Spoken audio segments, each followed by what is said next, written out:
Comfortably Zoned with the Zigzag Man in Alameda, California. It is the 4th of November, 19 anymore, 2013. And we are having, in California, an Indian summer. So it's going to get up into the 70s, early 70s today. Touch of fall coming on, but hey, you can't have summer forever.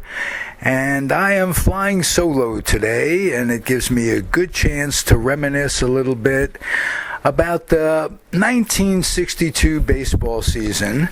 And I'm pretty much stuck in that season. That was, for me, a wonderful year. And main reason it was so terrific is that after 5 years, when the Giants and the Dodgers left New York in 1957, New York City finally got a baseball team. It was the New York Mets, and it was an offshoot of expansion. It was the first time baseball had expanded in a long time.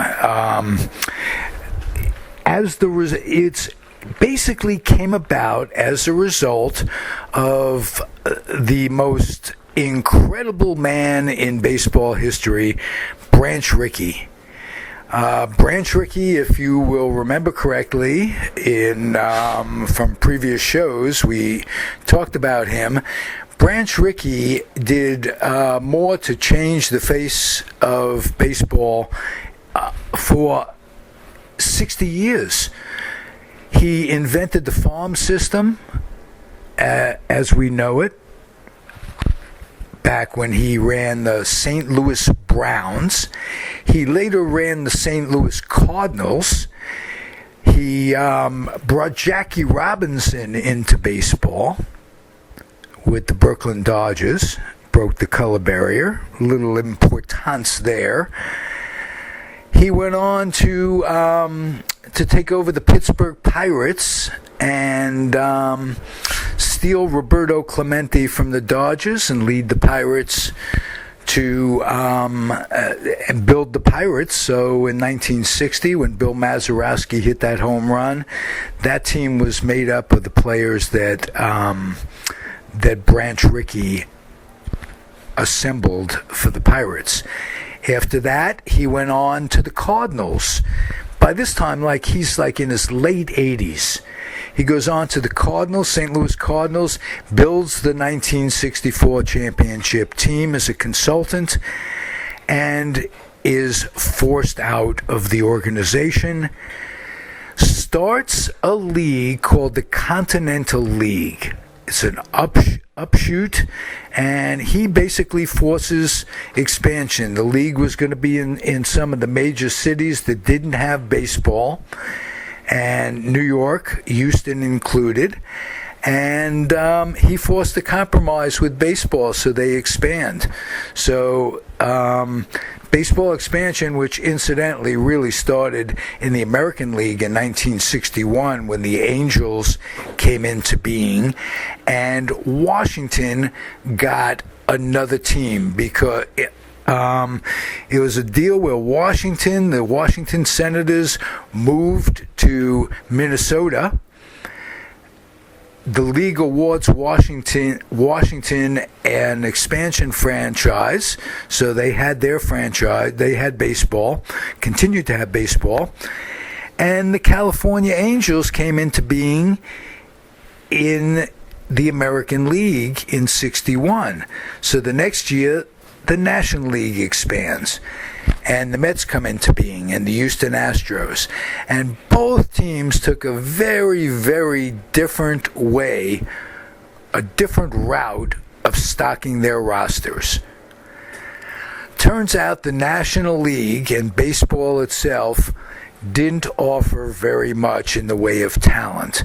As a matter of fact, most of whom the Mets drafted and built around simply washed up old guys. No one knew just how washed up guys like Richie Ashburn, who probably played the best of all of them for the Mets in those days, in that year rather.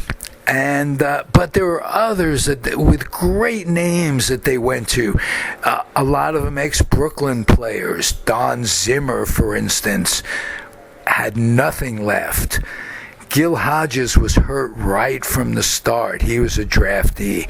Gene Woodling didn't give him very much. Casey brought him in. Casey Stengel, the ex-manager of the Yankees, comes over to the Mets. He didn't even know they were the Mets. He called them the Knickerbockers. But he was a character, and he was the best public relations man in the history of baseball. Casey was incredible. But the team is built around a bunch of guys that are over the hill, and they were horrible. Just how horrible they were became a joke. It became the laughing stock of baseball. They would run into each other, throw the ball to the wrong bases. Really good pitchers that they had. Roger Craig, Alvin Jackson, Bob Miller, the righty, couldn't win. They had great ERAs, some of them, just game after game. The Mets found a way, in a lovable way, of blowing game after game. Richie Ashburn would run into Jim Hickman, playing right field. The all-time leader of ineptitude for the Mets was a fellow by the name of Marv Throneberry. Now, Marvelous Marv was traded for when Don Zimmer really starts off the season like 1 for 34. They trade him to Baltimore for Marv Throneberry, who had been a Yankee prospect and a really good one in the 50s when the Yankees had a tremendous farm system. And they were bringing guy after guy after guy up, and Marv was just stuck behind guys like Bill Skowron and never really made it to the Yankees. But he comes back to the Mets, and he was horrible. I mean, he was just absolutely... he was a lovable guy. They called him Marvelous Marv. If I'm not mistaken, Richie Ashburn named him that. And it helped to build, it helped to create an atmosphere of losing. It wasn't fun for a die-hard baseball fan like myself to watch a team be this bad and have to root for them, because they're your team. And if you have a team, you root for them. My first team, the New York Giants, they moved to San Francisco. I continued to be a Giant apologist for 5 years.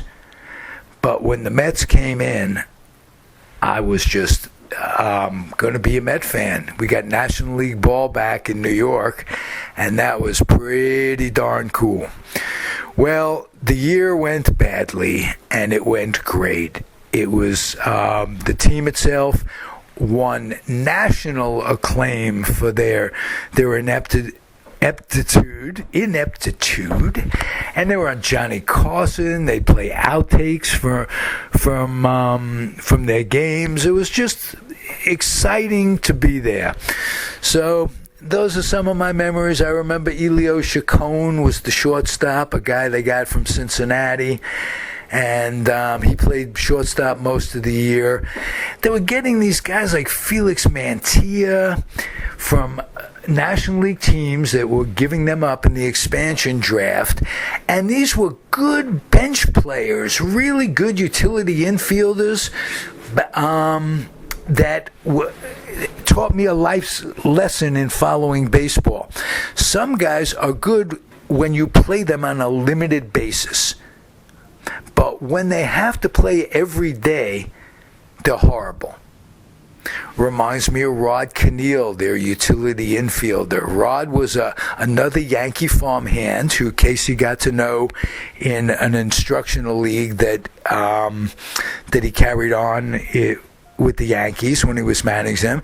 He was an overachiever. He was a hustler. He could play 2 or 3, 4 different positions.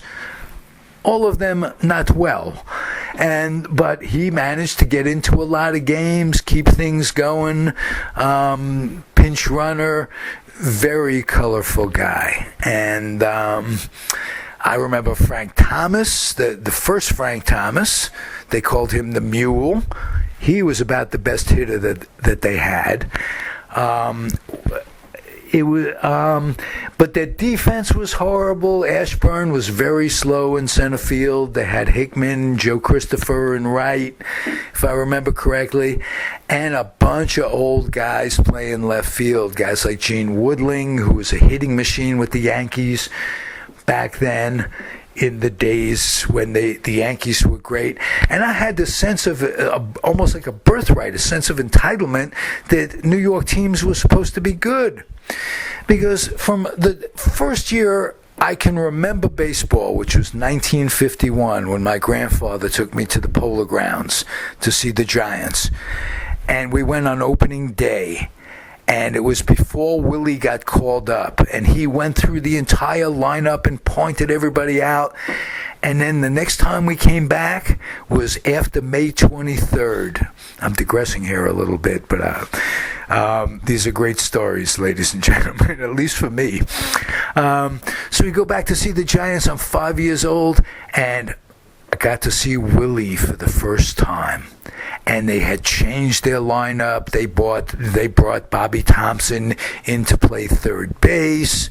They had Monty Irvin playing first for a while, and then Lockman came to be first. And I'm watching the formation of the 1951 Giants, which became the Miracle Giants, the shot heard round the world.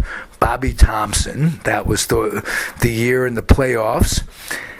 Got great early memories of baseball and got to watch all 3 teams. Got to watch the Dodgers in Brooklyn with Jackie. Got to watch the Yankees in the Bronx with Mickey. Early on, great memories. So now the Mets are playing ball like no other team has played ball in New York or anywhere else. They were horrible, but we loved them. Another memory, Choo-Choo Coleman and his interviews with an equally articulate Ralph Kiner on the Ralph Kiner Show after the game. He was one of the Mets announcers. They had 3 announcers, one of whom was an esteemed sports announcer. Lindsey Nelson was the original announcer. And Bob Murphy came over from the Red Sox as an announcer, and Ralph Kiner. And those 3 guys stayed together for a lot of years. And I can remember Bob Murphy. You got to get this. Alvin Jackson was a pitcher, really good one, from Waco, Texas. And Bob Murphy, every time this guy came in to pitch, Bob Murphy would say, "And now coming in to pitch is little Alvin Jackson. Born on Christmas Day, son of a sharecropper, 9 kids," or whatever. He described little Alvin Jackson from Waco, Texas, born on Christmas Day. So every Christmas, I don't celebrate Jesus' birthday so much as I do Alvin Jackson. Wherever you are, you were a damn good pitcher, and my first favorite Met pitcher. Didn't like Roger Craig. He had been a Dodger. I was a Giant fan. So it was tough being a Met fan from another standpoint, that they drew a lot of former Dodgers early on to appease what they mistakenly thought was more nostalgia for the Dodgers leaving than for the Giants leaving. Their colors were, they tried to combine both teams in their colors. They had blue uniforms, they had blue caps, orange trim, blue caps for the Dodgers, orange trim for the Giants. And so they tried to make a compilation to please all of the uniforms, to please all fans of Brooklyn and Dodger and Giant fans in the past. So I'm digressing. I'm all over the place. But Choo-Choo's, if you ever go on YouTube and you can find some interviews with Choo-Choo Coleman and Ralph Kiner on the Ralph Kiner Show, they're absolutely priceless. He had nothing to say. It's literally nothing to say. And actually, Ralph Kiner really had few questions to ask. But so I have great memories of those days, and I wanted to share some of them with you. I'm rambling on. I want to make these segments a little shorter. You're comfortably zoned, Alameda, California. I'm going to leave you with those memories and a damn good slideshow, I might add. But I want you to remember, okay? Keep your dreams wet. Keep your humor dry. Keep your kids away from recruiting stations. All right? It's very important. And keep your kids off the laps of clerics wearing dresses. That's all. Life will be much better for you if you do that. Over and out.